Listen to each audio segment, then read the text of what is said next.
Assalamualaikum, what's good? It's your boy Brother Big.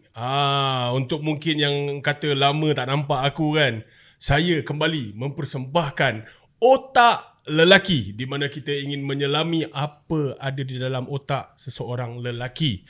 Alright, episod kali ini, episod pertama, saya sangat seronok sebab saya ada tetamu yang cukup hebat berada di sebelah saya.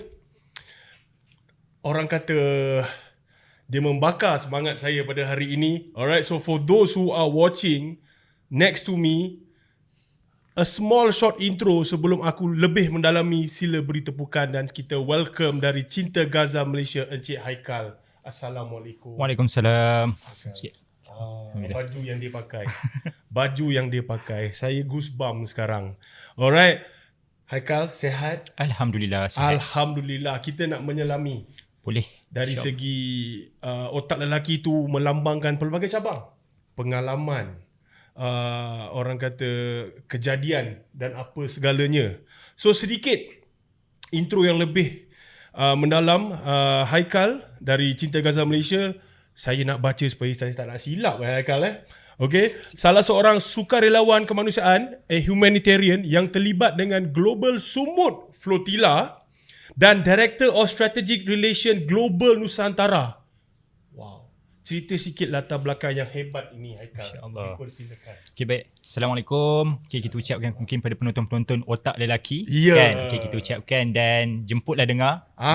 Kita raih. Ajak dulu ramai-ramai untuk dengar. Betul, baik. betul. Untuk permulaan, seperti biasa, saya kenalkan dulu nama saya. Nama penuh saya Muhammad Haikal Luqman bin Zulkifli.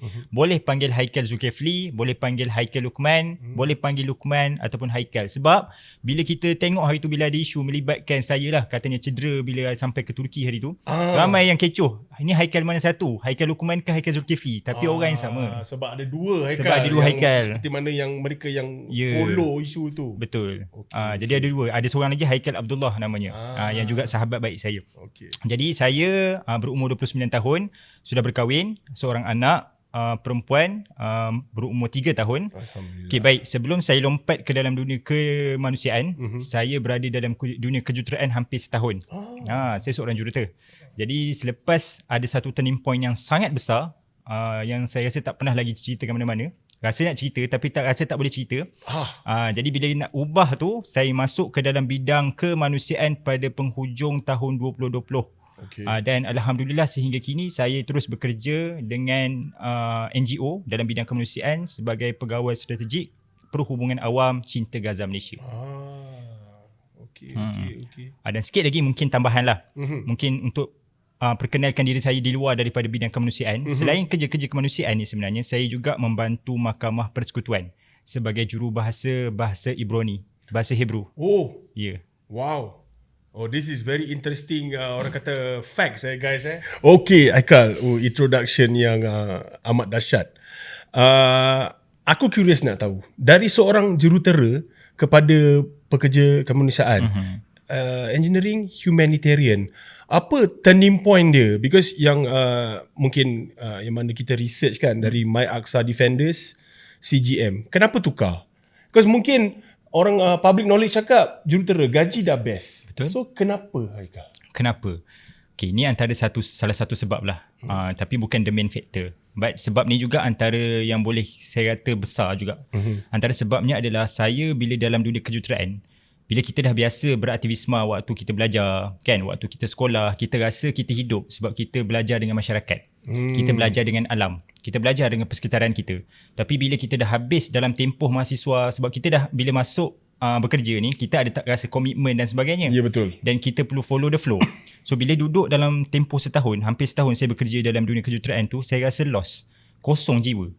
So ada at that time, bila rasa kosong jiwa tu, saya mencari satu ruang, apa yang menyebabkan jiwa aku ni kosong. Nak kata, adakah hubungan aku dengan Tuhan? Jadi kita mencari juga mungkin hubungan aku dengan Tuhan, aku tak perbaiki hubungan tu dengan baik. Jadi kita baiki.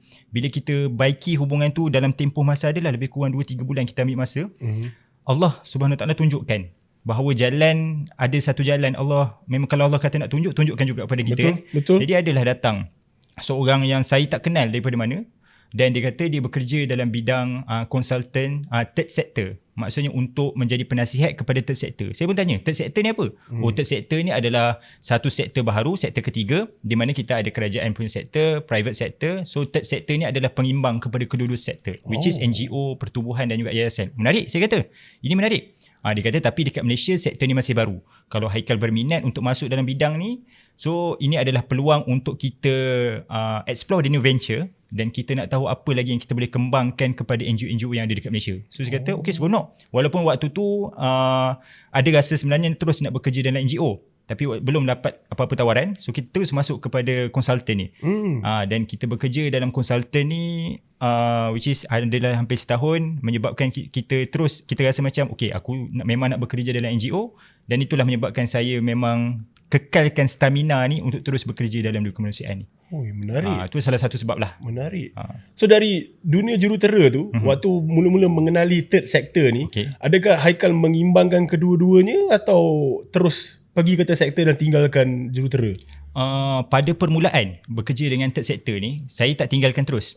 Cuma dia maksudnya tak tinggal terus ni dari sudut skill dan sebagainya. Tapi mungkin pada waktu tu cabaran saya adalah ialah kita berubah daripada satu kerja yang memberi jaminan kepada masa depan kita, betul, kepada satu kerja yang bila orang tanya ada SOCSO ke, ada EPF ke. Jadi bila pertanyaan tu bukan sahaja daripada kawan-kawan kita ni, tapi daripada mak ayah kita juga. Itu bila yang benda yang kalau kawan-kawan kita hentam, kecam, maki kita ni, kita tak kisah sangat. Betul. Kan? Sebab kawan boleh cari lagi. Tapi masalahnya bila mak ayah memang tak boleh cari lain dah. Itu kebiasaan. Yang akan memberhentikan kita daripada buat apa-apa. Kita tengah busy pun mak bapak tanya soalan tu, betul. Kalau nakal macam mana pun, mak ayah cakap memang kita tak boleh nak macam mana nakal. Jadi bila mak ayah saya kata kenapa berhenti, hampir juga mak ayah saya rasa macam bukan kecewa lah, dia rasa macam ada satu kekesalan. Sebabnya ialah dia dah laburkan untuk anak dia belajar dalam bidang kejuruteraan 4 tahun. Tapi bila masuk dalam bidang kejuruteraan, dah ada pekerjaan yang boleh kita stable, gaji pun yang sedap. Di waktu mana kita baru lepas grad terus dapat gaji, bukan semua ada rezeki macam tu. Tapi kita lompat dalam dunia kemanusiaan yang tak memberi jaminan apa-apa. Dan saya kata pada mak ayah saya pada waktu tu, saya ceritakan semua perkara. Dan apa yang saya sebut juga kepada mak ayah saya pada waktu tu adalah bagaimana saya nak meneruskan kehidupan saya kalau saya masih melihat ada orang yang lebih susah daripada saya. Dan pada waktu tu mak ayah saya rasa macam something deep. Dia rasa okay, tak apalah, mungkin ini dah jiwa anak aku, so aku benarkan dan redha apa yang anak aku buat. So saya terus bersama dalam dunia kemanusiaan hingga sekarang. Ini penting buat sesiapa saja. Restu mak bapak tu, restu mak ayah paling penting. Dan kita akan buat benda tu secara automatik, insya-Allah. Diizinkan Allah, lancar. Diizinkan Allah, kita sayang kerja tu. Betul. Banyak mana buat pun kita okay. Sebab dah suka kan. Mak Saleh kata you love what you do. 10 tahun, 15 tahun pun okay je buat benda yang sama, repeat. Betul. Saya pun lebih kurang melalui fasa yang sebegitu dari tapi bidang lain lah. Kan? Okay, Haikal. Saya nak moving on to the next question. Ni bila orang kata parang di leher bila pergi dan bidang macam ni mati sia-sia sebab atas nama kemanusiaan, apa komen Haikal? Okay, saya agree to disagree dengan kenyataan tersebut. Okay, kenapa agree to disagree? Sebabnya kita bekerja dalam dunia kemanusiaan ni risikonya tetap ada. Dan kalau kita nak cakap pekerjaan lain tak ada risiko, tetap ada risiko. Betul. Dan kematian tu dia boleh datang pada bila-bila masa sahaja. Tak kisahlah kita kerja dalam dunia kemanusiaan, kerja dalam bidang profesional, sektor kerajaan ataupun swasta. Tak kisah kat mana-mana. Betul. Tapi yang paling penting sebenarnya adalah adakah kita buat perkara yang baik sebelum kita mati? Itu yang paling penting. Persoalan yang perlu tanya pada diri kita, adakah kita dah buat perkara yang baik sebelum kita mati? Dan kita kena tanya balik pada diri kita untuk well prepared. Untuk sebabnya tujuan, maksudnya kehidupan kita ni semua orang pasti akan mati. Bila pasti akan mati, maksud mesti ada persediaan. Dan persediaan tu tak semestinya kau kena terus jadi ustaz, tak perlu. Kan tiba-tiba esok pakai jubah, pakai kopiah, tak perlu, bukan. Tetapi proses untuk berubah diri daripada, bukan kita cakap jahat, daripada kurang baik yang kita rasakan kepada kepada fasa yang lebih baik. Benar. Maksudkan itu adalah fasa-fasa kehidupan lah. Dan saya percaya bahawa dalam setiap perjalanan ni kadang-kadang kita mengejar satu benda dalam kehidupan ni seolah-olah kita sedang berlumba. Dan kita lupa sebenarnya dalam kehidupan ni kita kena enjoy all the moment. Setiap satu saat tu kita kena enjoy the moment. Saya belajar benda ni bila saya naik atas kapal. Dan saya rasa macam banyak perkara lah yang kita boleh belajar dan dia reflect balik kepada diri saya sepanjang mana saya berada dalam dunia kemanusiaan ni adalah we enjoy the moment, we enjoy our work because it's beneficial to all the ummah. Dia memberi kebaikan kepada masyarakat. Jadi apa yang kita rasa sia-sia? Tak ada yang sia-sia. Kalau kita mati dan kita percaya bahawa kerja kita itu adalah benda yang baik, hanya Allah yang boleh menilai bagaimana kematian kita. Kalau kita rasa kematian kita adalah kematian adalah dalam kelompok orang-orang yang syahid, maka kita kena niat untuk perkara tersebut. Bagaimana kalau sebelum ni saya selalu teringat pesan Tuan Nadir. Bila dia pesan kat semua our comrades lah dekat CGM, dia pesan macam ni. Kalau kita ni berjuang untuk Palestin, kalau kita tak pergi ke Gaza pun, kalau kita duduk di office, buat apa sahaja kerja untuk Palestin dan niat kita adalah memang untuk membebaskan Palestin, tiba-tiba bom daripada Israel datang bom office kita. Kita minta dengan Allah, moga-moga kematian kita ini dah adalah kematian yang syahid. Dan kita bukan kita manusia yang menilai syahid atau tidak, tetapi Allah lah yang akan mengangkat darjat kita dengan apa yang kita sumbangkan untuk ummah dan juga agama kita. Guys, ini first episode saya sudah goosebumps tau. Sebab ini jawapan yang perlu didengari oleh semua yang sedang menonton dan yang sedang mendengar. So, tadi Haikal ada sebut bila berada di atas kapal. Betul. Itu adalah sebahagian daripada Global Sumut Flotilla. Betul. Jadi di mana sementara waktu ni kita akan akhirkan segmen pertama, kita akan mendalami lagi Global Sumut Flotilla iaitu pengalaman Haikal sendiri.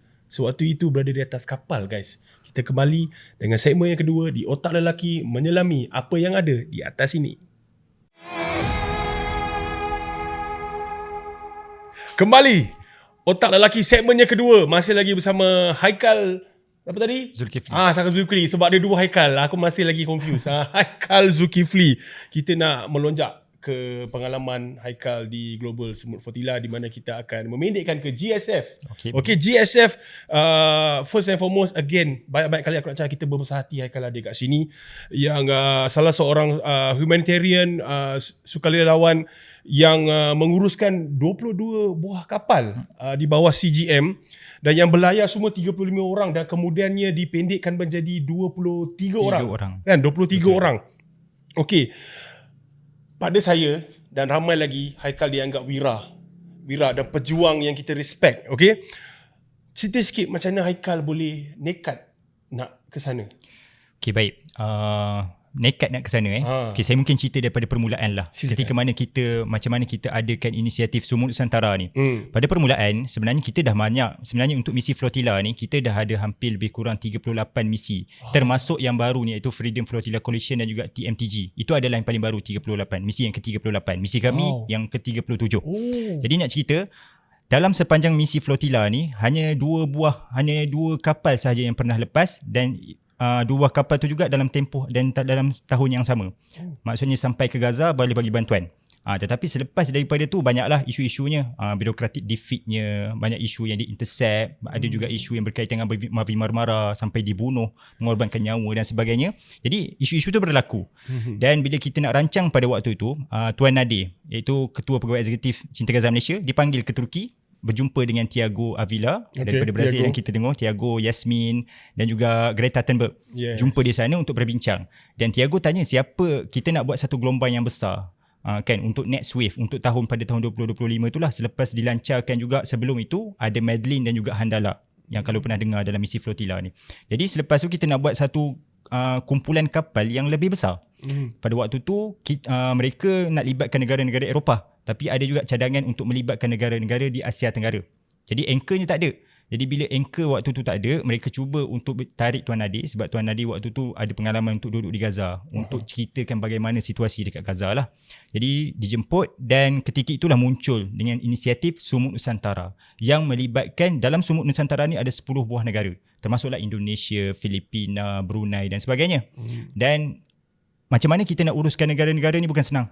kita nak tarik cara diplomasi kita, cara kita berkomunikasi, cara kita nak handle, nak lobby juga orang-orang yang berada di atas di setiap negara ni bukan senang.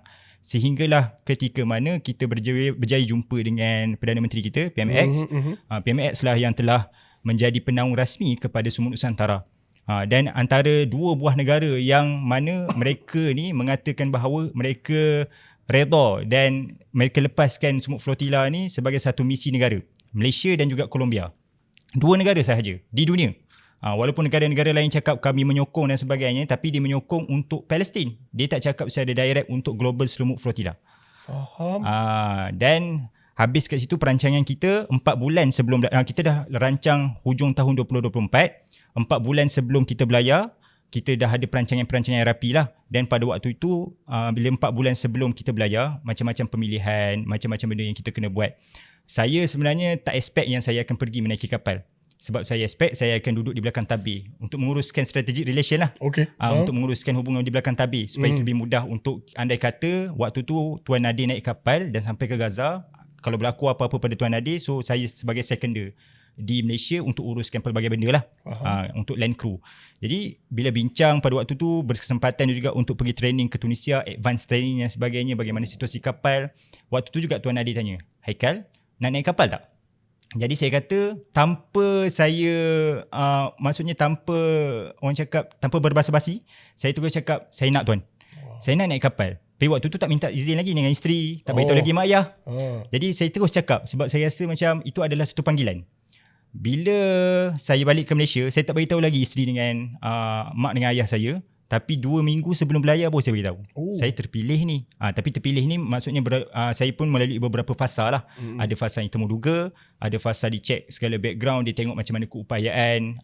Sebab saya juga di samping saya boleh sebagai aktivis, saya juga boleh jadi sebagai salah seorang jurutera kapal. Dan saya juga boleh jadi penterjemah sebab saya boleh berbahasa Hebrew dan juga sedikit asas kepada bahasa Arab. Jadi saya kata tak apa, sila maksudnya saya lepas kepada semua stage untuk tapisan bagi masuk sebagai peserta Global Sumut Flotilla ni, baru saya beritahu isteri dan juga mak dengan ayah saya. So cabarannya bermula dekat sinilah, bila kita nak convince maksudnya saya punya isteri, nak convince mak ayah saya. Tapi yang paling menarik juga, bila saya cakap kepada isteri saya cakap, sebenarnya saya terpilih untuk naik kapal ni, tapi ini bukan minta izin, ini adalah makluman. Saya kata pada isteri macam tu. Dan preparation tu sebenarnya tanpa saya bagi tahu dia pun, saya dah prep all the things. Maksudnya dari sudut aset yang saya ada, hutang yang saya ada sendiri, komitmen yang saya ada, saya dah jelaskan sebelum saya belayar.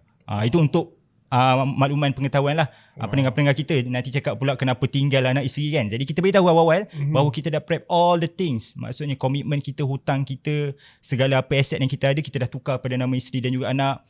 Komitmen kita dah bayar, kita dah jelaskan semua. Alhamdulillah, Allah mudahkan.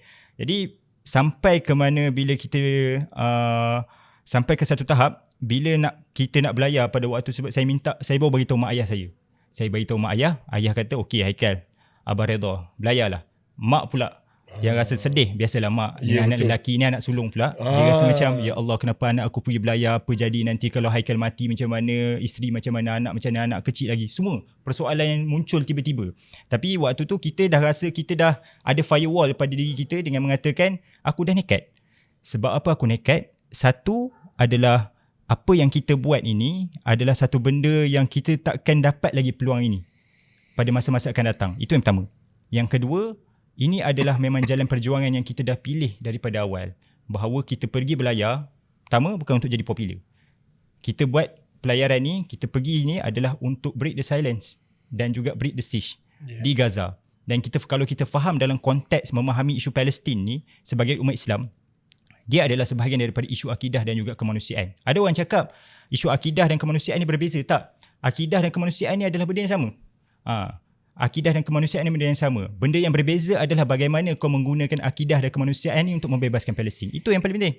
Benar. Kalau kita nak menggunakan akidah untuk tunggang akidah, maksudnya ada juga orang Islam yang guna agama kita untuk justify apa yang Israel buat. Ada je. Itu juga yang mungkin dari dunia social media, minta maaf saya mencelah, yang membuat orang kata terus membuat tomahan yang kata GSF ni adalah sedemikian. Betul. Kan, kita baca kita panas. Sebab apa-apa pun mesti ada penjelasan. Betul. mesti ada nawaitu dia. Mesti dia. Kan? Tapi kita yang betul-betul baca, kita follow, saya sendiri ikut the tracking apa semua tu kan. Kecil hati lah. Sedih. Sebab takkan kita nak immediately question yang GSF itu adalah apa orang kata publicity stunt semata-mata. Takkanlah orang nak buat macam tu untuk publicity stunt. You are going into a red zone area. Betul. Yang memang yang mana yang dah lalu dah tahu dangers dia macam mana. Takkan nak main-main benda ni. Betul. Kan? Allahu Akbar. Sambung Haikal. Okey.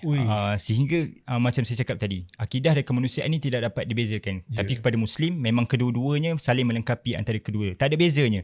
Tapi ke mana arah yang kita nak bawakan untuk isu ni lah. Betul. Dan selepas saya dah beritahu mak ayah dan semua okey, lama juga nak pujuk mak saya, hampir seminggu juga. Mungkin ada orang yang lebih lagi, tapi saya kata dengan mak ayah saya hampir seminggu.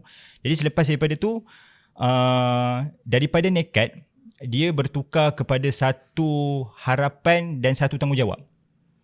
Dan saya merasakan bahawa pada waktu ketika itu, saya menggalas satu beban yang sangat berat. Beban apa? Beban tanggungjawab bukan sahaja rakyat Malaysia yang percaya kepada kita untuk sampai ke bumi Gaza, tapi juga daripada orang-orang Gaza sendiri. Betul. Yang juga menaruh harapan bila melihat kita buat satu misi yang sangat besar. Mereka menunggu di tepi pantai dan sebagainya.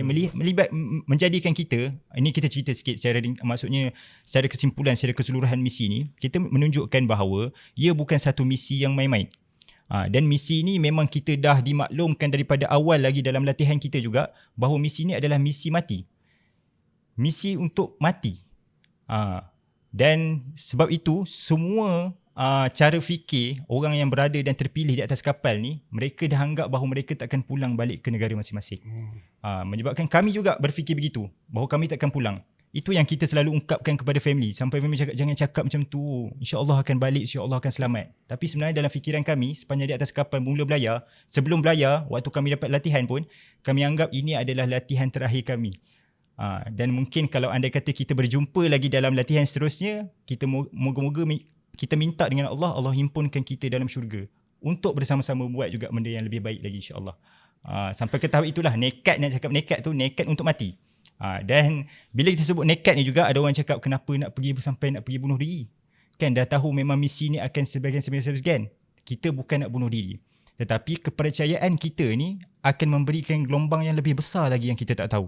Seperti mana saya nak kongsi satu kisah. Silakan. Boleh? Saya nak kongsi satu kisah. Seperti mana kisah Abu Ayyub Al-Ansari, sahabat Rasulullah SAW. Ketika mana sahabat Rasulullah ni dah berumur 80 tahun dan dia pernah hidup pada zaman Rasulullah, Abu Ayyub Al-Ansari ni. Tapi Abu Ayyub Al-Ansari ni berpegang kepada hadis Nabi yang di mana dia kata dia nak pergi berperang bersama tentera untuk membebaskan kota Konstantinopel, sebab dia rasa bahawa mungkin pada waktu dia lah adalah pemimpin yang baik, tentera yang baik dan juga rakyat yang baik. Tapi Allah takdirkan dia untuk syahid di pintu kota Konstantinopel. Dan apa yang dah disebut sebelum kematian Abu Ayyub Al-Ansari, Abu Ayyub Al-Ansari sebutkan bahawa tanamlah aku di pinggir kota Konstantinopel sebab aku nak mendengar derapan sebaik-baik pemimpin, sebaik-baik tentera dan juga sebaik-baik rakyat yang akan membebaskan kota Konstantinopel. Nampak tak? Jadi maksudnya kematian kita ni bukanlah yang sia-sia, tetapi kematian kita akan menghidupkan jiwa-jiwa yang lain. Itulah juga bukan dipegang oleh kita sebagai umat Islam, tapi dipegang oleh orang yang bukan Islam. Ya, betul. Yang bersama-sama dengan kita ni. Ya. Itu adalah cerita yang panjang lah, tapi itu cakap itu sajalah kalau kita bicara tentang nekat kita. Allahu Akbar. Ini adalah satu info untuk anda semua. This is a very good info. I hope you guys are really paying attention, because sikit lagi saya nak sentuh tadi Haikal sebut pemilihan tu kan. Like boleh cerita lagi dengan lebih mendalam pemilihan dan sebagainya, like macam mana dia punya proses tu, pemilihan untuk pergi. Pemilihan untuk pergi. Kita buat pemilihan macam saya sebut tadi 4 bulan sebelum belayar. Dan kita buka kepada seluruh dunia untuk mendaftar. Tak kisahlah dia siapa sekalipun boleh mendaftar di Global Smoke Flotilla pada waktu itu. Dan kita dapat makluman bahawa dalam senarai yang mendaftar itu ada lebih kurang 60,000 orang yang mendaftar di seluruh dunia untuk naik atas kapal lah, dengan pelbagai skills, pelbagai kemahiran soft skills dan juga hard skills yang mereka rasa mereka boleh memberi manfaat sepanjang belayar. Dan Malaysia pula, kita dapat daripada Malaysia dan juga Nusantara lebih kurang 527 pendaftaran. Maksudnya 527 orang yang mendaftar. Dan daripada situ kita buat short tapisan. Sebelum kita buat tapisan, kita call dulu, tanya capacity, buat check background dan sebagainya. Kalau dia okey, masuk ke fasa kedua, kita check lagi, kita buat lagi short interview. Kalau lepas, masuk ke fasa ketiga. Kalau lepas lagi, alhamdulillah akhirnya masuk fasa keempat, dan kat situlah baru kita buat shortlist semua orang yang layak. Sebab kita nak pilih hanya lebih kurang 35 orang sahaja yang akan bersama-sama kita untuk daripada Malaysia lah, untuk menaiki kapal sehingga ke Bumi Gaza. Jadi proses tapisan ni, dia bukan proses tapisan yang kalau kau daftar kau dapat. Betul. Tapi dia faham. proses tapisan yang memakan masa hampir berbulan, sebabnya kita nak melihat kepada bukan sahaja sudut skill, tapi EQ, emotion quotient. Sebab kita cakap misi kita ni adalah non-violence. Sebab tu bila kita tengok ramai orang cakap kenapa tak bawa senjata, kenapa tak bawa sistem jam sendiri, kenapa tak bawa macam-macam lah, pisau dan sebagainya. Kita misi ni bukan nak berperang. Kita bukan komando. Betul. Kita bukan komando. Kita memang declare bahawa misi kita ni adalah the civilians mission. Misi rakyat biasa yang nak menekan pemimpin-pemimpin dunia bagi membuka sekatan di Bumi Gaza dan membenarkan kita untuk memastikan bahawa ada koridor baharu di lautan yang boleh membenarkan kita untuk bagi bantuan bukan sahaja di Gaza tapi di bumi Palestin. Dan yang paling utama adalah nak break the silence. Melihat kepada pemimpin-pemimpin Eropah Barat yang pada hari ini ramainya senyap, tetapi bila kita mula belayar, ramai yang mula bercakap dan mula nak mengiktiraf Palestin itu sebagai sebuah negara. Adakah itu ada langkah yang baik? Ya, kita boleh cakap itu adalah salah satu impact. Kita melangkah ke arah itu. Kita melangkah ke arah itu, benar, walaupun betul. ramai yang cakap bahawa itu adalah usaha yang wayang dan sebagainya, tapi at least mereka dah mula sedar. Betul. Mereka dah mula bercakap dan mereka dah mula menggubal dasar dan polisi mereka. Ini yang kita mahu. Ini yang tidak dipandang oleh majoriti daripada masyarakat kita. Betul. Mereka melihat bahawa kita datang ke Gaza, kita nak bawa senapang. Bukan itu semata-mata, tapi kita ada jalan yang lebih baik, jalan yang lebih sistematik dan jalan yang mampu kita buat. Kalau kita tentera, kita boleh menggerakkan agenda ketenteraan. Kalau kita ni pemimpin dunia seperti Trump, kita juga boleh menggerakkan apa yang kita nak. Tapi kita ni rakyat biasa, tuan-tuan dan puan-puan. Betul. Kita hanya rakyat biasa yang korbankan sampai sanggup jual kereta, sampai sanggup korbankan duit KWSP, sampai sanggup jual apa yang kita ada semata-mata untuk belayar. Jadi itulah kami sebagai rakyat biasa, rakyat Malaysia yang sayangkan kemanusiaan dan nak bebaskan Palestin. Itu sahaja. Tapi yang berbalik kepada tu, kriteria utama dia adalah EQ tu tadi. EQ tadi, betul. Itu yang paling utama. Yang paling utama. Sebab kita tak nak tiba-tiba sampai sana orang tu melenting ke betul. apa, terus niat nak sampai aku nak pukul budak Israel. Betul. Kan? Sebabnya kenapa kita mementingkan EQ? Kita kena patah balik ke sejarah flotila lah, bagaimana Mavi Marmara terjadi. Maksudnya apabila kapal Mavi Marmara terjadi, kita tahu bahawa ada lebih kurang 10 orang yang telah meninggal dunia, korban nyawa. Disebabkan apa? Disebabkan ada retaliation, tindak balas daripada kru kapal tu terhadap askar rejim penjajah ni. Yang sepatutnya benda tu tidak ada. Dan sebab itu kita declare bahawa kita non-violence. Dan kita berani untuk declare dengan tracker kita. Kita berani untuk declare dengan kita cakap kita bawa barang bantuan kepada seluruh dunia walaupun kita tahu akan ada sabotaj. Jadi kita nak maklumkan sekali lagi bahawa ini adalah misi rakyat biasa yang tak ada kuasa, tak juga banyak duit, tak juga ada kemampuan untuk menggubal dasaran polisi, tapi kita tetap menjalankan tugas kita sebagai seorang manusia. Betul. Itu yang paling penting. Wow. Korang faham tak kat rumah tu? This is I hope you guys are paying attention. Because otak lelaki mendalami seorang otak seorang Haikal. Okay, Haikal, tadi Haikal ada sebut sewaktu pemilihan dan selepas itu ada advanced training. Betul. Okay, yang di apa, you are required to go to Tunisia. Betul, Tunisia. Hampir 2 minggu. Okay, cerita sikit apa yang Haikal perlu lakukan dan preparation untuk semua peserta yang ada. Baik, untuk semua peserta yang ada, kita perlu melalui beberapa training lah. Dan training ni adalah training core. Dan saya pasti bagi mana-mana yang pernah menyertai misi yang melibatkan konflik zone, dia akan kena lalui misi ni. Sama ada di bawah UN, PBB ataupun di bawah persendirian ataupun di bawah kelompok-kelompok yang lain lah. Jadi waktu kita mendapatkan training ni, kita ada beberapa training core. Antaranya adalah non-violence training. Itu adalah training yang paling utama. Sebabnya bila melibatkan non-violence training ni, daripada training tu juga kita sebenarnya boleh tapis siapa yang layak ataupun tidak layak. Dalam non-violence training tu juga kita buat all the simulations yang kita rasakan akan berlaku pada kita once kalau bila kena intercept, bila kena pintas dengan tentera penjajah, bila dalam penjara kan. Dan juga kita buat beberapa simulation kalau contoh kapal terbakar, kapal dibom tiba-tiba, apa yang kita nak buat. Dan kita berpeluang untuk buat benda tu lah. Tapi waktu tu kita tak buat di atas kapal sebab kapal pun belum ada. Betul. Waktu awal tu. Jadi kita buat dalam simulation di dalam satu bilik ruangan yang kita tempahas. Dan kita juga ada training melibatkan media plan, macam mana kita nak handle media, security training, boats dynamic, yang melibatkan macam mana kita nak handle dalam boat dan sebagainya, training kepada macam mana nak control emosi, macam mana kita nak juga setiap orang kena ada PFA, psychological first aid kan. Maksudnya kena tahu macam mana nak handle emosi, bukan kepada kawan je tapi pada diri sendiri. Sebab bila atas kapal, yang paling penting. Sebab bila atas kapal ni kita bila belayar dalam tempoh, dalam masa ada ketetapan waktu, kita tak ada masalah. 2-3 hari boleh lagi. Tapi kalau dah hampir sebulan, dia memang boleh jadi mental yang koyak dan rabak kalau orang tu betul-betul tak prepare. Dan juga bagaimana training untuk macam-macam lah training yang melibatkan di atas kapal, drill training dan sebagainya. Kita belajar benda tu. Dan selain daripada tu juga ada training yang juga melibatkan, macam mana cakap, dia tak ada training combat tau. Kita tak ada training combat. Ramai orang tanya juga, ada training combat ke, belajar kukuk lah taekwondo ke kan, untuk prepare? Tak ada. Kita tak ada. Itu adalah skill masing-masing yang tak dimaklumkan. Kalau dia belajarlah di luar. Tapi sepanjang training kita untuk naik kapal tak ada. Memang kita fokus macam mana kita nak pastikan coordination barang bantuan tu sampai ke Gaza, dan kalau kita sampai ke Gaza apa kita nak buat. Itu yang paling penting. Dan sepanjang belayar tu apa kita nak buat, dan kalau kita ditahan apa nak buat, semua tu dikompilekan di dalam training yang kita lalui itulah. Dan bukan senang. Kalau nak kata bukan senang tu, training tu dia bergantung juga. Sebab ada dalam training kita, kisahnya waktu kita training banyak simulation yang kita buat. Jadi dalam simulation tu sebenarnya dalam training yang pertama kita pergi tu, itu adalah antara orang-orang awal yang confirm akan pergi naik kapal. Jadi waktu tu dia tak ada selection tau. Jadi bila naik, dia orang yang confirm, sebab dia orang ni antara mungkinlah orang yang dapat pengalaman dalam misi-misi kemanusiaan sebelumnya. Jadi dia orang macam dipilih untuk dibawa dalam training ni. Tapi waktu dalam training tu, dia orang tak dapat dan gagal. Sebabnya reaction dari sudut emotion, walaupun simulation, dia react dalam keadaan marah contohnya kan. Orang yang berpengalaman orang yang berpengalaman pun boleh begitu. Dia berpengalaman bukan 10 tahun 20 tahun, dah 45 tahun. Orang yang berpengalaman 45 tahun dalam misi-misi yang melibatkan, boleh kita kata berbahaya, pergi ke negara-negara konflik kan, dan sebagainya. Tapi bila dia sampai dalam misi tu, dia pun tak boleh nak handle perasaan dia. Sedangkan simulation je kita sebut kena pijak. Simulation tu is real. Maksud kena pijak, kena pukul tu memang sakit lah, memang rasa, walaupun dia pukul tu tapi rasa.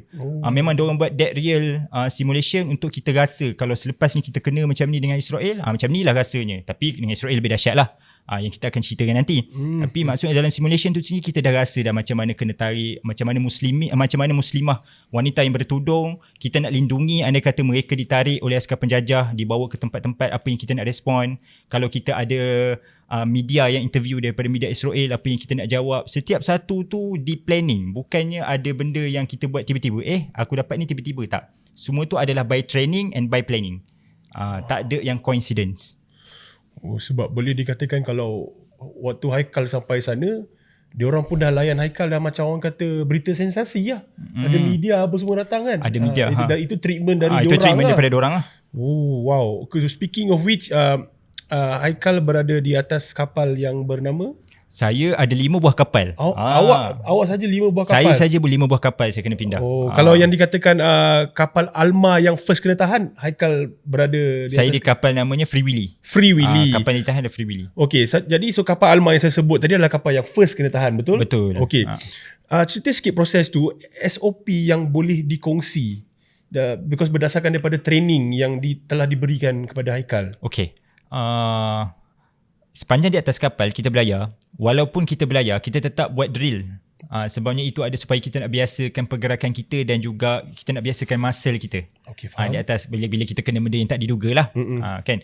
Jadi bila sampai ke tahap waktu tadi, apa SOP-nya bila kita ditahan. So antara SOP yang dia ajar kepada kita, sebagai satu contoh, yang pertama adalah dia dah ada command center. Kita dah ada orang cakap PIC, siapa yang kena buang barang-barang daripada dapur, siapa yang kena buang phone, siapa yang akan bantu sekian-sekian, siapa yang akan ambil life jacket untuk pakai, bila nak pakai life jacket, bila nak buang phone, semua tu kita dah ada waktu-waktu dia.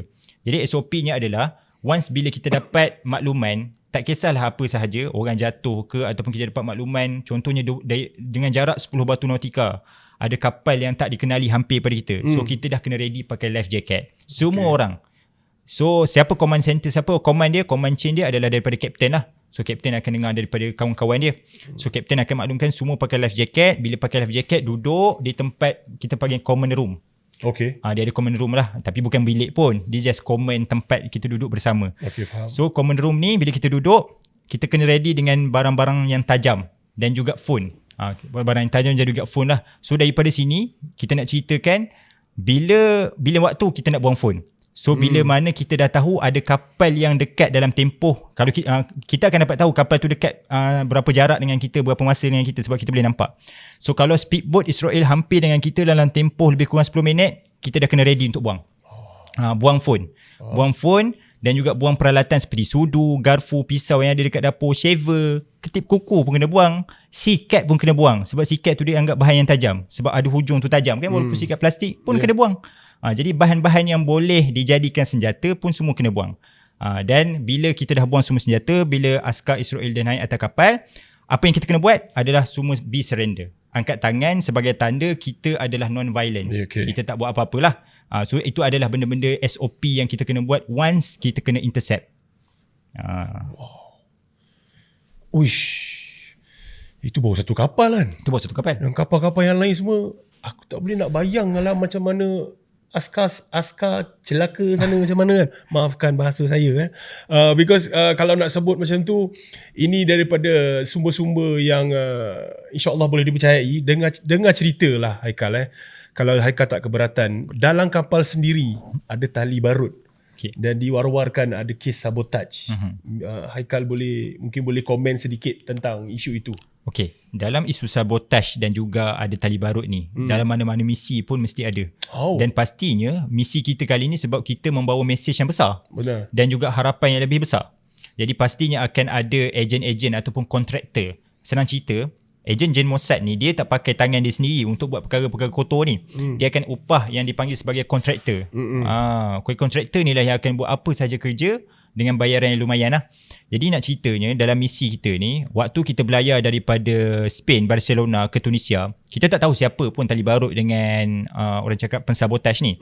Tapi once sampai Tunisia, bila berlaku beberapa kejadian, sebagai contoh ada drone yang letakkan bahan bakar di atas beberapa buah kapal. 2 malam. Saya kes ni semua dengar kan. Betul. Semua waktu tu dah kecoh dah. Tapi macam mana semua ahli keluarga pun dah tanya kan, okey ke tak? Okey je sebab kapal sedang berlabuh. Orang pun tak ada atas kapal sebab kami memang menginap di waktu tu di Tunisia, di Tunis. Di Tunisia lah. Jadi waktu tu memang tak ada apa-apa, maksudnya kemalangan jiwa tak ada. Tetapi dimaklumkan bahawa orang yang melancarkan drone tu ditangkap, which is orang Tunisia juga. Yang diupah kita tak tahu siapa di belakang. Tapi makluman daripada orang Tunisia sendiri kata dia ditangkap lah. So daripada situ, sebelum kita belayar juga kita dapat makluman beberapa kapal kita ni terpaksa patah balik. Ada yang kena patah ke Barcelona balik, belayar sekejap, patah balik dan sebagainya. So waktu tu kita lihat bahawa ada benda yang tak kena. Sebab bila kapal-kapal yang rosak ni, kita buat restructuring balik, pindahkan orang-orang dalam kapal yang asal ni pindah ke tempat lain dan kita tukar orang baru. Kapal ni okey je. Maksudnya waktu kru kapal sebelum ni ada pensabotaj yang cuba untuk menggagalkan misi ni. Dan waktu kita dekat Itali pula, kita dapat khabar dan juga memang makluman depan mata kita juga ada, kita tengok bahawa ada orang yang cuba menghasut kapten kapal untuk tarik diri. Bayangkan kalau kapten kapal tarik diri, siapa yang nak handle kapal? Betul. Takkan kita yang tak pernah bawa kapal ni? Tak boleh. Ataupun first mate, maksudnya pembantu kepada kapten, tak boleh. Sebab first mate tak ada lesen. Betul. Hanya kapten sahaja yang dipilih tu sebab kita dah tahu lesen dia ada apa. Lesen international dan sebagainya lah yang dia boleh belajar. Banyaklah lesennya. Jadi kalau kapten kapal tarik diri masa kita berhenti dekat Itali, macam mana kita nak belajar? Saya nak sambung kan? Macam mana nak sambung? Menyebabkan waktu tu ada beberapa kapten, hampir nak dekat 10 orang juga kapten nak tarik diri. Tiba-tiba. Okay, terang aku boleh terbayangkan je lah apa yang sedang dilakukan kepada mereka.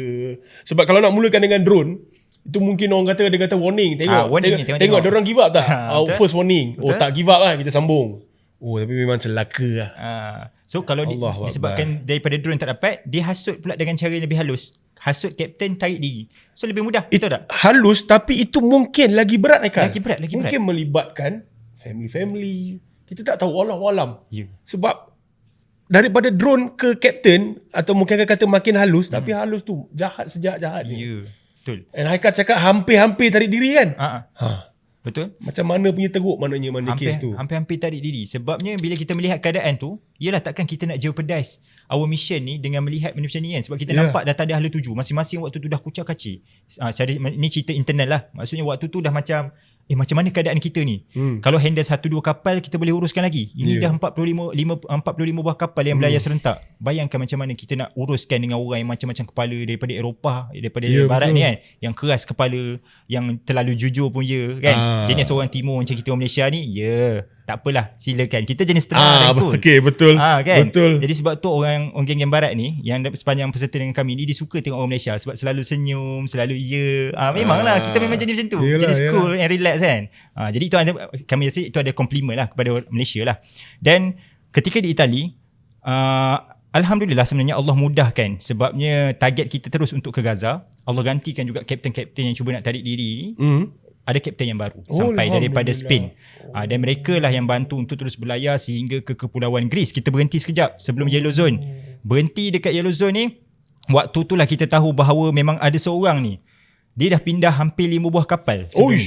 Dan 5 buah kapal ni pula adalah semua kapal yang rosak, tak boleh berlayar. Waktu tu lah kita tahu bahawa memang dia ni suspicious, dan kita dapat makluman perbincangan di kalangan steering committee bersama Tuan Nadir pada waktu tu mengatakan dia ni akan dihantar pulang lah. So selepas dia dihantar pulang, tak ada kapal yang rosak dah.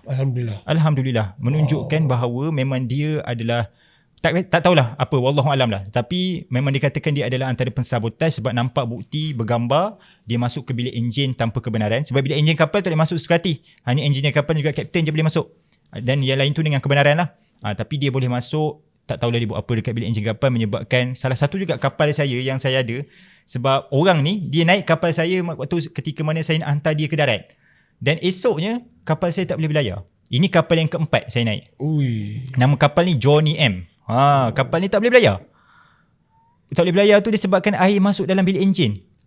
Pelik. Sebabnya sebelum tu kita boleh berlayar dengan keadaan yang maksudnya tak ada, kita dengan kerosakan kita dah check. Air kalau masuk, kalau kapal tu kemalangan, betul, langgar batu ke apa kan, ataupun ini tak ada apa-apa. Ini tak berlayar dah banjir. Tak berlayar dah banjir. Menunjukkan memang kita rasa memang dia lah adalah orangnya, tapi kita tak disclose kepada dia, dan akhirnya kita blacklist lah. Kita faham isu tu. Kita blacklist dia, dan akhirnya kita teruskan sebab waktu tu kita tak nak lagi mengeruhkan keadaan sebab waktu tu mental setiap orang di atas kapal dah macam mana cakap, exhausted. Sebab kita dah berlayar lama. Kan, termasuk kita lah orang Malaysia, kita dah exhausted terlalu lama sebab expected time 2 minggu je. Daripada 31 Ogos sampai 15 September itu je tempoh. Tapi kalau dah sampai lebih daripada tu, macam-macam lah kan yang menghantui fikiran kita. Mentally lah. Mentally mental kan. Dia badan dia penat tapi dia tak mengganggu sangat. Tapi kalau physically kalau mentally penat, dia memang kacau semua benda. Jadi effect. Dia memang effect. Mana tahu tiba-tiba tengok laut dia rasa dah tak tak apalah, terjun lah. Terjun, betul. Boleh sampai tahap begitu. Boleh sampai tahap begitu. Jadi selepas kita sampai dekat Greece dan kita mula berlayar daripada Greece tu dah, barulah kita selepas kita buang, expel orang-orang yang kita suspicious ni, barulah kapal elok, tak ada rosak, dan kita boleh meneruskan pelayaran. So kalau di setiap stop Haikal expel, maknanya memang orang itu dia expelkan sebegitu ataupun macam kita bagi duit balik? Dia drop dia kat situ. Orang yang drop ni dia JSF taja lah, maksud dari sudut penginapan dan juga kenderaan yang dia pergi tu. Ataupun kalau dulu tu kalau macam tak ada duit, mereka guna duit mereka sendiri dulu dan baru claim dengan JSF nanti. Macam tu lah. Tapi kalau, memang dibantulah, dipermudah. Kalau dah disuspek sabotage pun orang pasti bantu Nampak tu, orang ajar perangai. Tak ada lah. Kita dah suspek dia buat macam tu, and kalau betul dia buat and kita tak tahu 100%, and masih lagi kita bantu. Mana keadilan kat situ? Mana keadilan kat situ? Niat awak dah memang jahat. Niat dah memang sampai orang kata kita buat gagal. Kan? Lepas tu dah separuh jalan, mungkin dia dah rasa separuh jalan ni dah cukup lah untuk aku. Jadi lah. Dah banyak damage dah aku buat. Mungkin macam tu kan. Mungkin boleh jadi. Ya Allah. Okay, korang nak komen apa? Komen je. Komen kat bawah tu, give me your thoughts of what Haikal has been telling so far, because this is betul-betul deep daripada otak seseorang Haikal. Masing-masing orang yang pergi mesti ada experience, or in other words kan, injury. Haikal seperti mana yang ramai mungkin tahu atau tidak tahu, kita akan kabarkan sekarang. Injury, ada injury di tangan Betul. Cerita sikit pengalaman sewaktu mendapat injury Mendapat itu. injury, Haikal. Okey. Saya dapat injury ni ketika mana semua peserta dah dibawa ke Port Ashdod di Israel lah. Waktu maksudnya kita dah kita dah dipintas oleh tentera penjajah. Kita dah dibawa ke pelabuhan Ashdod. Sewaktu di pelabuhan Ashdod tu kita diminta untuk duduk lah, lalui beberapa proses immigration. Dipanggil waktu kena check pakaian, kena ada sampai tahap kena bogel. Memang antara salah satu saya lah. Ada lelaki, seorang polis lelaki, polis perempuan duduk depan saya, minta bogel sekarang. Bogel tu bukan sampai maksud ada pakaian terus tanpa surat benang lah orang cakap. Allahu Akbar. Kan? Maksud sampai tahap begitu. Dan kita diminta untuk check documentation kita, pasport kita, ditangkap gambar kita sebelum kita dihantar ke penjara. Nak jadikan cerita, setiap daripada peserta kita diiring sama ada seorang ataupun dua orang polis immigration, polis Israel lah. Jadi bila kita diiring ni, mereka tak boleh, mereka maksudnya majoriti, kita kena faham bahawa orang Yahudi ni majoriti walaupun datang daripada Eropah, mereka tak boleh berbahasa Inggeris dengan fasih. Dia memang pelat bahasa Inggeris dia, dan dia boleh bercakap dalam bahasa sama ada Yiddish ataupun modern Hebrew. So bila dia bercakap tu, dia memang akan cakap dalam bahasa dia, kan, sebab mungkin dia nak mengelakkan orang lain dengar perbualan dia orang. Tapi ada benda-benda yang bila contohnya dia tengok pasport Malaysia, sebab dia tahu saya pada Malaysia, saya pakai baju KBS nak jadi cerita.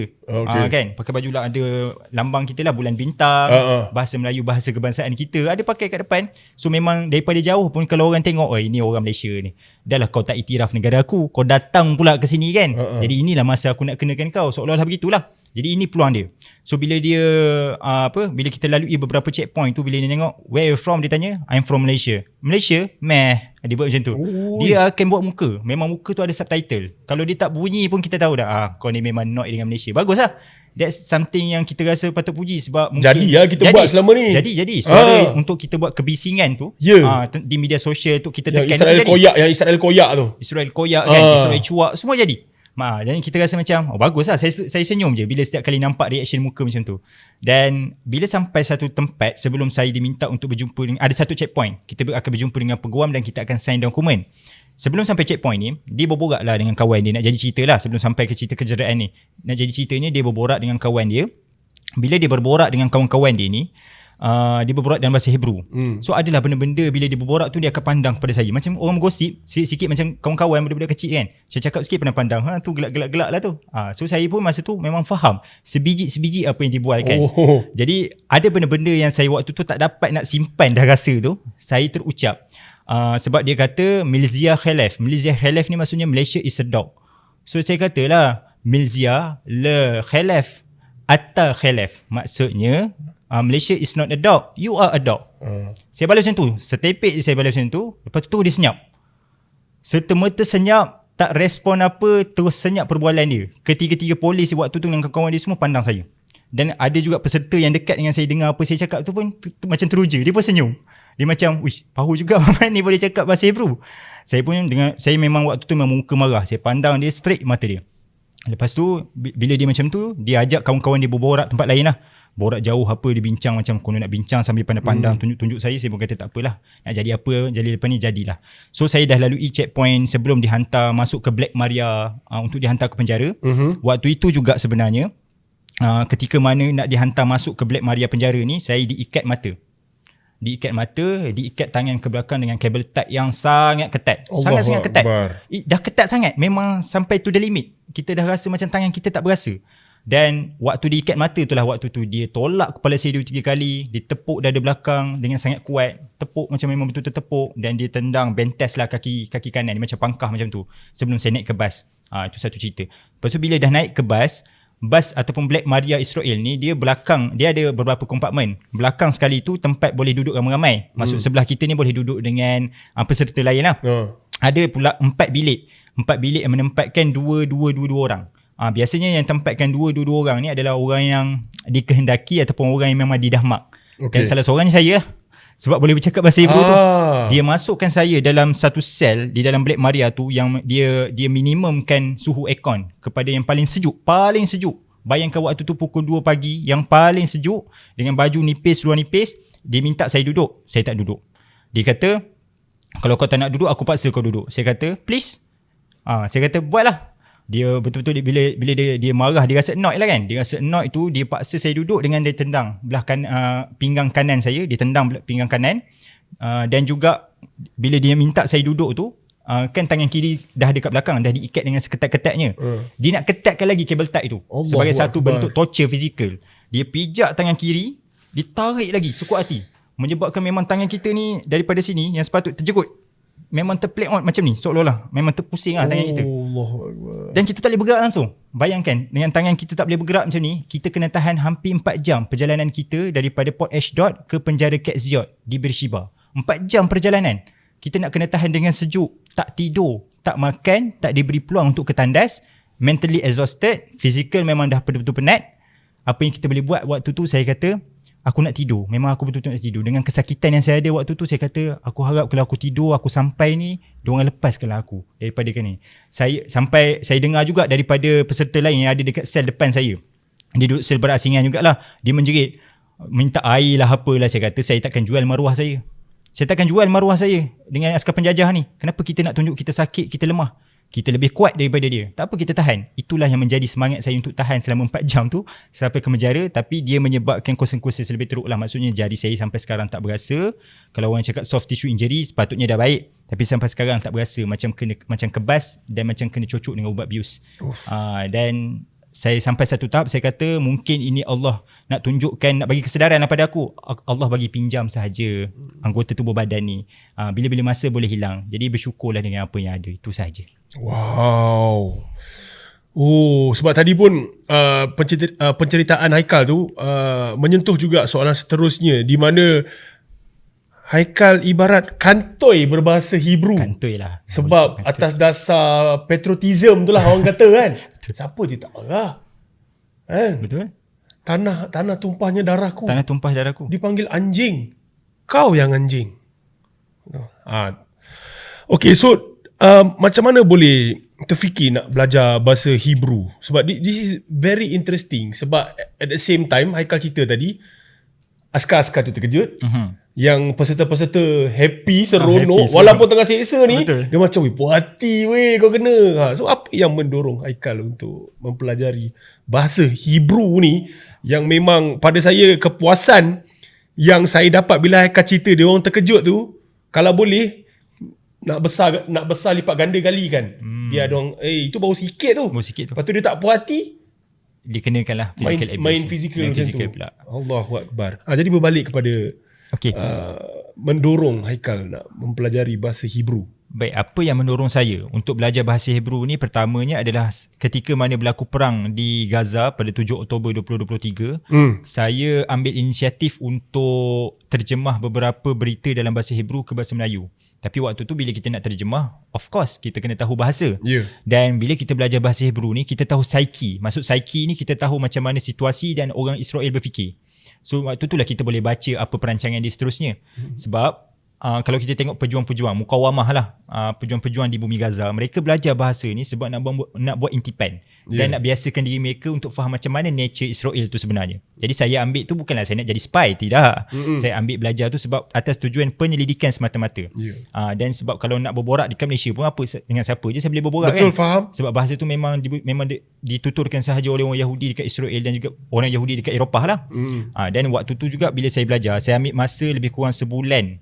Saya ambil intensive course. So dalam seminggu tu akan ada kelas, ada 3 kali kelas 8 jam. So memang basic, the core is bahasa Hebrew yang saya belajar tu adalah modern Hebrew yang kita pertuturkan setiap hari. Maksudnya bila orang Yahudi yang mereka tuturkan di Israel lah. Sebab mereka ada 3 pecahan. Ada Yiddish, modern Hebrew dan juga bahasa kitab. Berbeza. Ketiga-tiganya berbeza. So bila kita belajar tu juga, banyak berita-berita daripada channel-channel Israel ni yang berbeza dan juga naratifnya sangat-sangat best untuk diambil. Sangat-sangat best. Contoh, data-data yang melibatkan tentera mereka yang tarik diri. Mereka tak cover dalam berita-berita Al Jazeera, CNN ni, tak ada. Betul. Tapi dalam berita rejim haram ada, dalam berita Israel ada. Dan contoh, ucapan-ucapan yang lebih gore, maksudnya yang macam menampakkan mereka ni sebenarnya adalah penjajah, semua dituturkan dalam bahasa Hebrew di dalam berita Hebrew. Dan kadang-kadang orang malas nak baca, nak kena translate balik kan. So saya ambil dalam berita bahasa Hebrew. Sebagai contoh, kita dengar ketua Mossad yang mengatakan bahawa apa yang berlaku di Gaza ni sebenarnya satu fasa kekalahan yang kita akan hadapi kalau kita tak berhentikan perang ni. Ketua Mossad yang sebut. Dan kalau ketua Mossad sebut, bayangkanlah, ni ketua Mossad ni spy international kot untuk Israel. Kalau dia dah mula cakap, maksudnya dia dah dapat intel bahawa mereka memang akan kalah dalam perang Taufan Al-Aqsa ni. Dan terbukti mereka kalah dah sebenarnya. Dengan tempoh 2 tahun tak dapat lagi objektifnya untuk mengalahkan Hamas. Contoh disebut macam itulah kan. Dan tak dapat lagi tahu dekat mana lokasi terowong-terowong rahsia milik pejuang-pejuang di bumi Gaza. Ini antara benda yang kita rasa ini kemenangan bagi kita. Bagi pejuang-pejuang dan juga bagi mereka menyokong isu Palestin. Okay? Dan daripada situ juga saya sebenarnya selain daripada bahasa Hebrew, saya boleh berbahasa Perancis. Itu adalah bahasa alternatif saya.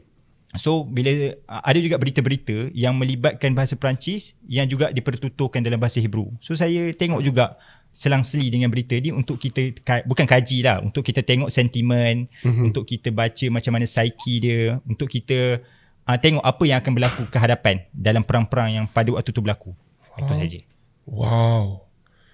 Sebab satu lagi question, macam nak belajar Hebrew ni Haikal kan, adakah dia like easy access ke macam kena ada macam that process to learn that intensive course yang Haikal cakap tadi tu? Kalau nak belajar intensive course, mostly memang kita kena ambil short course ni daripada Universiti Hebrew ataupun universiti dekat Israel lah. Okay. Dan kalau kita nak masuk, kita tak boleh menggunakan email IP address di Malaysia. Dan nama pula tak boleh nama Muslim. Contoh ada nama Muhammad, ada nama Daud, contoh ada nama Usman, Abu Bakar, tak boleh. Kita kena pakai nama yang lain, kena email baru, dan kita kena pakai VPN lah. Saya pakai VPN untuk belajar, semata-mata untuk belajar bahasa Hebrew, untuk ambil short course tu. Dan selepas sebulan tu, orang cakap macam mana Haikal perkasakan lagi bahasa tu. Saya latih bahasa tu dengan menterjemah, dan saya belajar juga melalui YouTube. Belajar sendiri, orang cakap self learning. Jadi itu sebenarnya saya nak ceritakan bahawa tak susah untuk kita belajar apa-apa saja ilmu ni. Kan kita boleh belajar sama ada kalau kita ada guru, belajar dulu dalam konsep formal, dan cara kita untuk mengukuhkan ilmu tu adalah dengan cara diri kita sendiri. Kalau kita rasa macam kalau kita rasa sendiri malas, kalau kita sendiri rasa macam putus asa, maka kita tak akan dapat benda yang baru. Saya suka cuba benda baru, jadi saya ambil peluang tu untuk belajar, dan ia boleh digunakan rupanya dalam konteks kita memperjuangkan Palestin pada hari ini. Wow. Haikal belajar Hebrew. That small moment pun dah trigger diorang. So bayangkan kalau kita ramai-ramai ni tahu, and kita boleh bongkarkan semua apa diorang punya plan, apa diorang punya rahsia.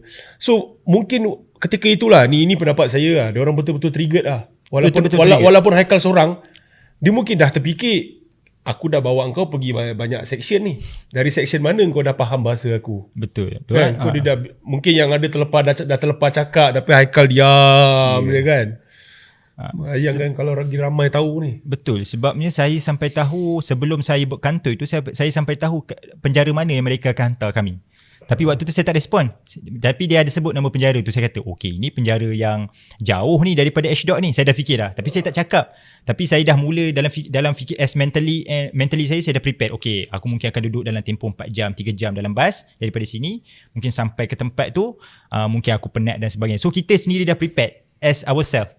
Kan? Dan kita juga mendengar beberapa sebenarnya intel tentang persediaan mereka untuk masuk ke Gaza. Wow. Tapi yang itu saya tak ceritakan dekat mana-mana platform sebab saya nak bukukan.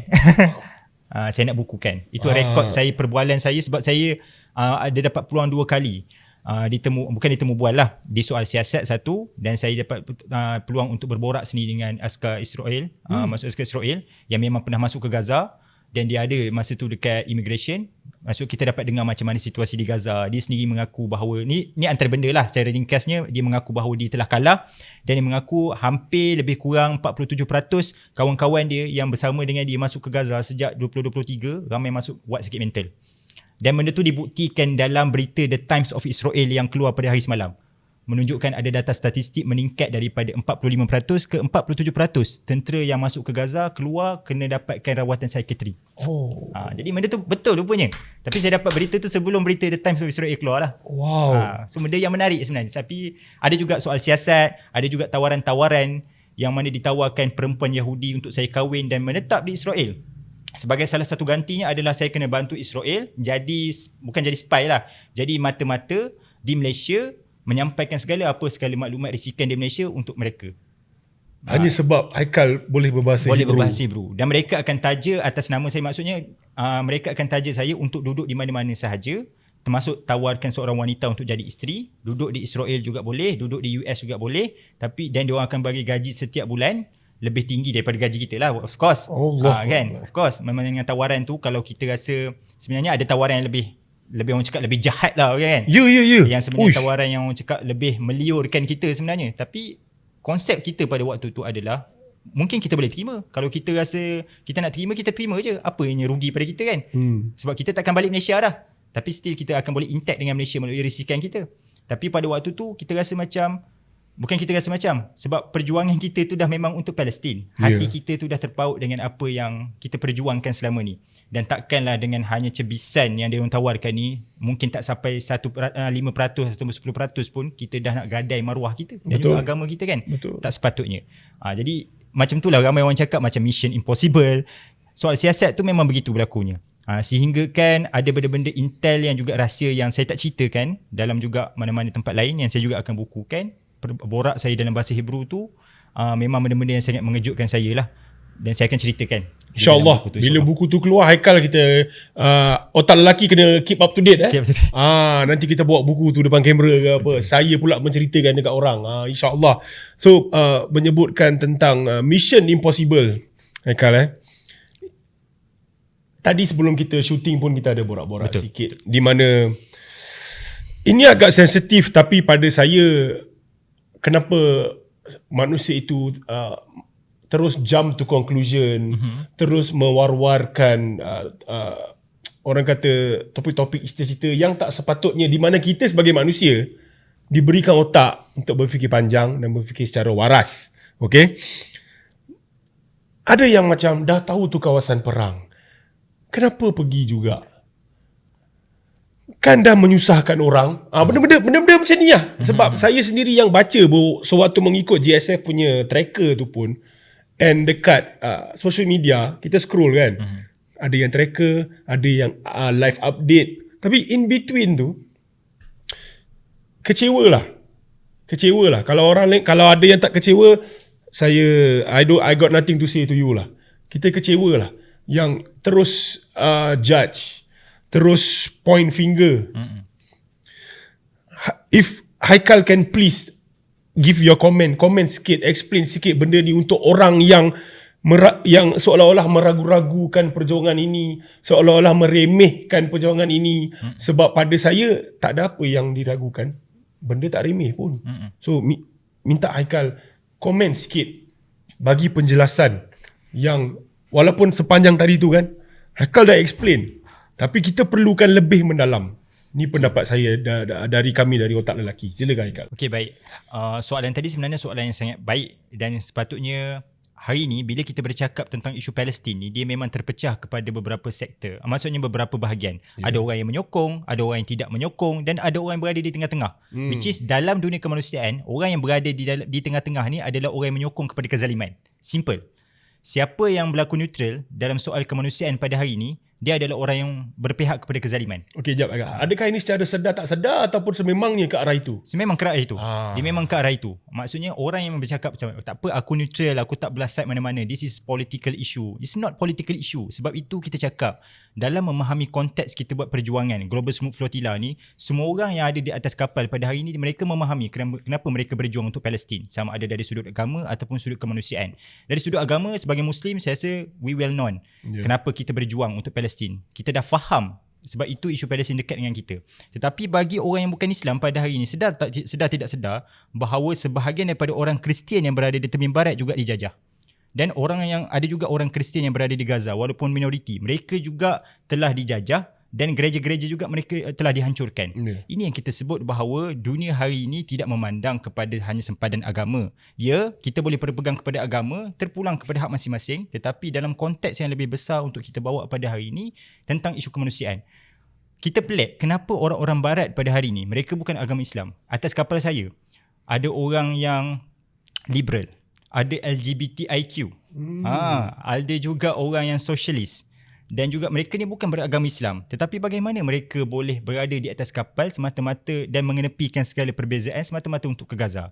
Sebab mereka faham bahawa ideologi dan juga prinsip mereka. Hari ini orang yang bukan Islam dan juga tidak menyokong kepada isu Palestin ni, mereka ni tak ada pendirian. Saya memang pernah bercakap dengan beberapa non-Muslim di Malaysia apabila mereka memandang negatif kepada perjuangan Palestin kerana mereka cakap ini perjuangan Islam, kami tidak boleh bersama dan sebagainya. Sedar atau tidak bahawa ini bukan sahaja tentang Islam, tetapi kita nak mengangkat nilai keadilan ni. Banyak kita boleh bincangkan dari sudut undang-undang antarabangsanya, dari sudut hak asasi manusianya, dan perjuangan ini bukan diangkat oleh kami sahaja. Dan kalau hari ini orang nak menyatakan bahawa gila perjuangan ni kami buat dan keseluruhan umat Islam disalahkan, kami tidak ada masalah sebab ini memang perjuangan yang kami faham melalui sejarah dan juga kitab kami. Tetapi bagi orang bukan Islam pada hari ini, kitab kalian juga menganjurkan untuk mengangkat nilai kemanusiaan, sama ada Kristian ataupun Yahudi. Yang kita sebut bahawa bukan agama, dalam agama Yahudi ni sebagai agama Judaisme, menganjurkan untuk menyelamatkan nyawa-nyawa umat, nyawa-nyawa manusia. Dan juga saya pasti dalam agama Hindu, Buddha juga bercakap tentang perkara yang sama, mengangkat nilai moral. Jadi nilai moral pada kita pada hari ini, adakah kompas kita meletakkan kompas itu di atas penjajah? Bagaimana kalau kita meletakkan kompas kita ketika mana tanah Melayu dijajah di atas British? Adakah Malaysia hari ini Malaysia hari ini ada ataupun tanah Melayu waktu tu akan wujud sebagai wilayah persekutuan Melayu? Ada tak waktu tu? Tidak akan ada. Dan kita juga akan dijajah seperti mana Israel pada hari ini akan ada two state. Dua di negara-negara yang kita cuba iktiraf. Tapi pada hari ini, apa yang berlaku di Palestin selama 78 tahun ini adalah benda yang tidak pernah selesai. Dan core kepada masalah yang berlaku di Palestin ini bukan sama di tempat lain. Tidak sama berlaku di konflik-konflik kemanusiaan di tempat lain. Ya, betul. Sebab mereka ada perang saudaranya, mereka ada cuba ethnic cleansing dan sebagainya. Tetapi yang kita sebut di Palestin yang 77 tahun ini adalah penjajahan. Penjajahan pasti ada penjajah dan orang yang dijajah. Dan semestinya orang yang dijajah akan ada perlawanan menentang penjajah. Ya, betul. Jadi tidak ada isu mereka mengangkat senjata untuk melawan dan sebagainya. Kenapa pada hari ini kita melihat dari konteks itu? Kerana kita takut dan kita tidak faham. Sebab itu saya juga katakan kepada rakan-rakan yang juga faham tentang isu Palestin, jangan marah kepada kawan-kawan kita yang tak faham ni. Sampaikan dengan baik, berhujah dengan baik. Sebab itu juga kita di pihak sebagai seorang aktivis, sebagai orang yang faham tentang isu Palestin, hadam tentang sejarah Palestin, hadam tentang konflik yang berlaku ni supaya kita boleh sampaikan dengan baik. Dan siapa saja yang dan kita sebut juga, mungkinlah dekat media sosial banyak yang bermain naratif dan sebagainya. Ya, betul. Kita sampai satu tahap, mungkin kita nak sebut bahawa dengan naratif yang dibawa ni, kita dah tak kisah. Sebab kita ada naratif yang lebih kuat untuk melawan. Tetapi kenapa kita tidak berada di lapangan media sosial pada hari ini? Maksudnya orang-orang utama aktivis pada hari ini, kerana kita ada kerja yang lebih besar yang akan menutup segala hujah-hujah naratif ni. Ya, betul. InsyaAllah. Naratif hujah yang dimainkan ni juga adalah daripada Bridget 8,200 bilik penjajah. Ya, yang telah pun diwar-warkan. Yang telah pun diwar-warkan, di mana Bridget 8,200 ni adalah milik intelligence information. Dia kutip semua info, dia buat propaganda juga naratif. Ini pun kita maklum. Disebabkan itu, kita jangan tersepit dan terperangkap dengan naratif yang dibina oleh fake account. Tapi kita kena membawa diri kita terus mewar-warkan dengan kefahaman yang tulen terhadap isu Palestin yang ada pada hari ini. Sebab benda ni juga melibatkan kekuatan seseorang itu, ketahanan. Betul. Sebab contoh macam Akal cakap, kita kena be the bigger person. Kalau nak lawan orang-orang yang ada naratif lain-lain ni, jangan marah. Betul. Sentiasa bersabar dan cuba educate. Tetapi untuk membuat sebegitu, you have to be really strong. Yes. And speaking of strong lagi sekali, yang brigade sebegitu, kalau yang mana berita yang viral adalah daripada orang-orang kita sendiri. Yeah. Ketahanan dekat situ untuk individu itu dah ke laut dah. Yeah. Dah ke laut dah. Kita nak label dia macam-macam boleh. Mungkin pengkhianat salah satunya. Pengkhianat kita buka cabang. Pengkhianat negara, pengkhianat agama. Betul. Kemarahan yang sampai tu. Itu yang patut kita risaukan. Yeah. Kenapa kita kena remehkan perjuangan? Perjuangan yang aku rasa ke arah yang memang sememangnya betul. Sememangnya betul. Tapi bila keluar kes brigade ni, kau tahu marah pula. Kadang wallahualam yang ada naratif lain pun join marah. Betul. Tapi kau yang naratif kau menampakkan kau support brigade ni. Betul. So banyak sangat. Sebab tu aku selalu bagi nasihat kat budak-budak muda lah. Kadang-kadang orang tua-tua pun kadang terlepas kan. Orang tu. Social media ni toksik. cara penggunaan tu sangat-sangatlah penting. Sangat-sangatlah penting. Kita sentuh sedikitlah pempengaruh influencer menjalankan kerja yang betul tentang perjuangan ini kan. Paling baru saya baca ada negara China rasanya. Kalau ingin berhujah atau berdebat tentang sesuatu topik, perlu ada pendidikan yang tinggi. Sekurang-kurangnya degree. Dan saya rasa itu pendapat yang elok. Mungkin setiap negara termasuk negara kita perlu implement. Perlu implement because you want to say about something that is sensitive or dangerous. Contoh nak keluarkan cerita. Kita tak tahu dia punya consequences. Haikal boleh berbahasa Hebrew. Tengok consequences dia apa. And Haikal di sana tau yang sebut yang bertutur bahasa itu hari-harian. Dia sebut orang kita happy. Kalau aku ada sebelah dia pun, dia Haikal. Akan cakap macam tu kan. Lepas tu kena bantai ke apa kan. Tapi inilah dia survivor kita pada hari ini. Jadi dengan itu, keseriusan kita berakhir buat waktu ini. Segmen ketiga. Terima kasih Haikal untuk segmen yang sangat informatif dan mendalam bagi saya personally. I hope it's the same for you watching. Dan kita akan sambung ke segmen yang ketiga dengan segmen yang lebih ceria. Dan mungkin lepas ni Haikal boleh chill-chill sikit dengan kita Haikal lah, insyaAllah. InsyaAllah. Alright, Otak Lelaki segmen 3 coming up next. Let's go. Segmen 3 Otak Lelaki kembali. Masih lagi bersama Haikal. Okay Haikal, ready Ready. Ini kita nak chill-chill lah Haikal. Chill-chill boleh. Okay. Untuk mereka yang sedang menonton dan sedang mendengar, kita nak introduce segmen ketiga ini sebagai Rapid Fire Challenge. Rapid Fire Challenge. Di mana kita akan tanya Haikal satu perkataan dan the first thing in your mind, you jawab. Okay, kataan soalan lah. Macam aku cakap, buku dan apa benda yang pertama dalam keluar. Okay. Tiba-tiba aku cakap buku, Haikal cakap buku teks. Macam contoh. Tetapi jawapan itu kalau tidak dalam masa 3 ke 5 saat, kena makan sesuatu yang pedas. Di mana yang pedas itu adalah kawan saya bernama Bilis Kenangan. Sedia untuk dimakan 90% bilis dan 10% sambal. So maknanya kan, sambil kau nak makan ni, kau akan dapat kepuasan inti banyak. Sedap tu. Nampak? Atas kapal pun tak dapat. So ini bukan sebagai denda lah jawab. Bukan sebagai denda. Silat-silat dia tak nak jawab, dia ngap je. So di tangan saya sekarang, dia ada beberapa variasi. Di dalam tangan saya adalah spicy level berapi. Haikal, boleh handle berapi? Boleh handle? Kalau penjara Israel pun kita boleh hadap. Apa benda ini berapi tak ada apa. Ini kalau ngilu pun tak sengilu injury awak. Kan sebab ini normal je. Normal ngilu. So saya bukakan untuk Haikal. Okay. Haikal boleh buka. Bak kata Piramli, ambil bau dulu. Ambil bau dulu. Kita nak tengok berapi dia macam mana.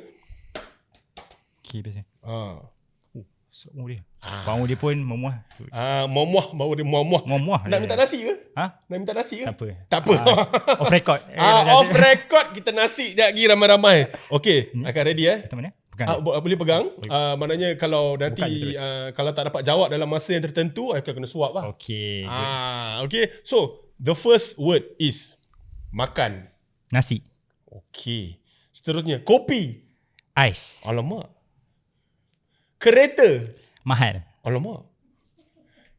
Pena. Okay. Kena suap. Okay, kena suap Kena suap. Banyak ke sikit ni? Terpulang. Terpulang. Kalau saya jahat, suruh macam ni je lah. Tapi kena pakai sudu lah. Bismillah. Bismillahirrahmanirrahim. Level berapi. Sedap nampak? Bukan denda pun guys. Kita bagi makan kot. Makan ni. Macam bukan senang nak buat makan. Okey, seterusnya. Patin tempoyak. Pahang. Okey. Alright. Itu baru orang kata segmen ketiga ni the first half. Second half dia kita nak introduce di mana setiap perkataan yang aku tanya ni akan dihuraikan dengan soalan yang diminta Haikal untuk menjawab. Maksudnya macam makan tadi akan dihuraikan kepada makanan apa yang Haikal allergic. Okey. So makanan apa yang Haikal allergic? So kena jawablah soalan ni. So makanan apa yang Haikal ada alahan? Tiada. Tiada. Orang macam ni senang jaga tuan-tuan dan puan-puan. Senang jaga. Batu dengan kayu je kita tolak. Dan yang haram lah. Yang haram kita tolak lah. Okey. Seterusnya. Tadi tanya kopi kan? Matcha atau kopi?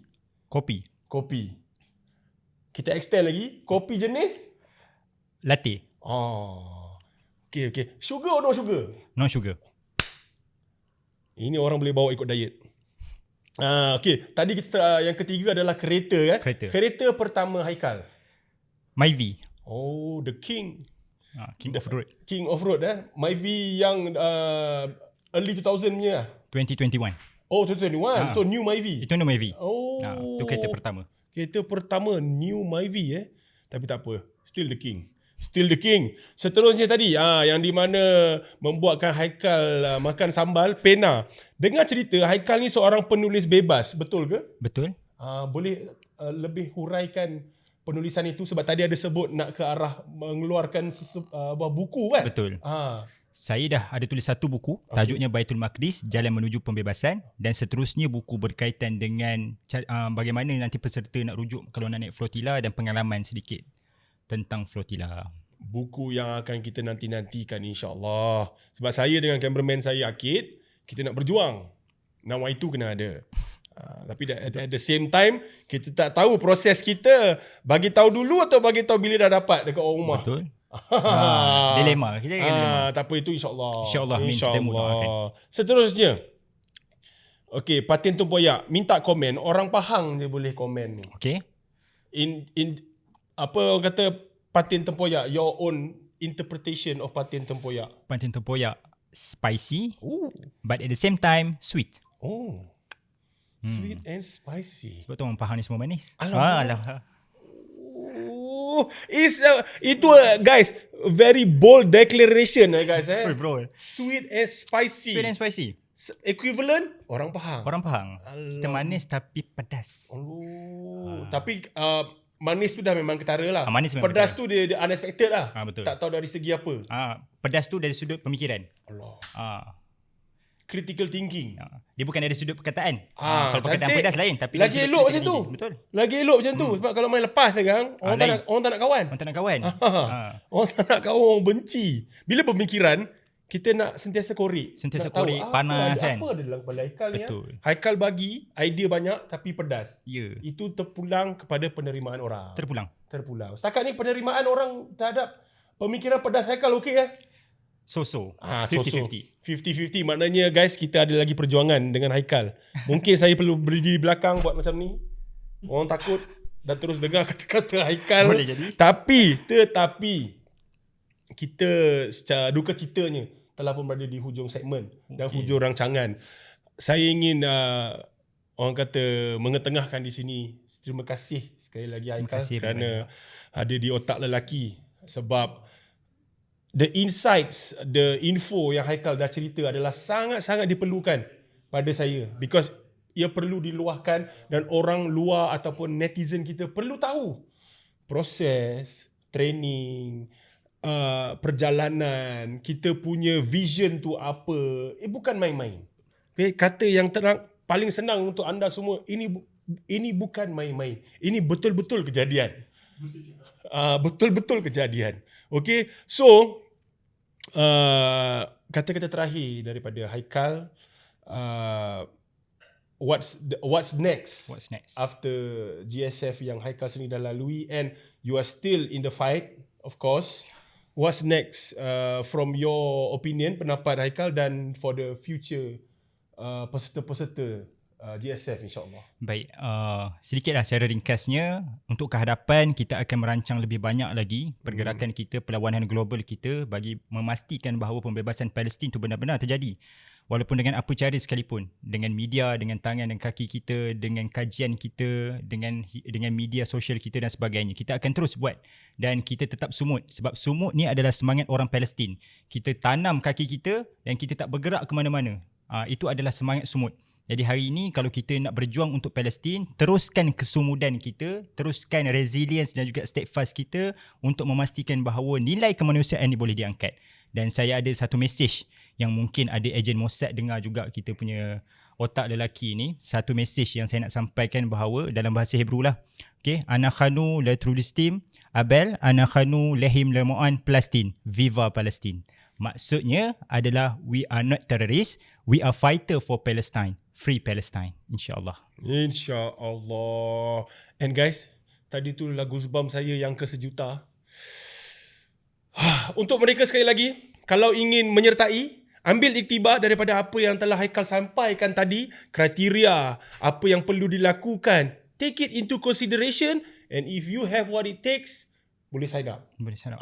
Boleh sign up. Kalau nak tahu lebih ke apa, boleh DM kita orang, ataupun kalau jumpa Haikal kat social media, DM personally Pun boleh juga. pun boleh, CGM pun boleh. Boleh juga. InsyaAllah kita bantu. So that wraps up the episode of this very lovely first episode of Otak Lelaki. Kita menyelami ke dalam otak seorang lelaki. Don't forget, follow kita orang dekat semua socials kita orang, dan insyaAllah Free Palestine. Assalamualaikum. Your boy Brother Big signing out. Otak Lelaki.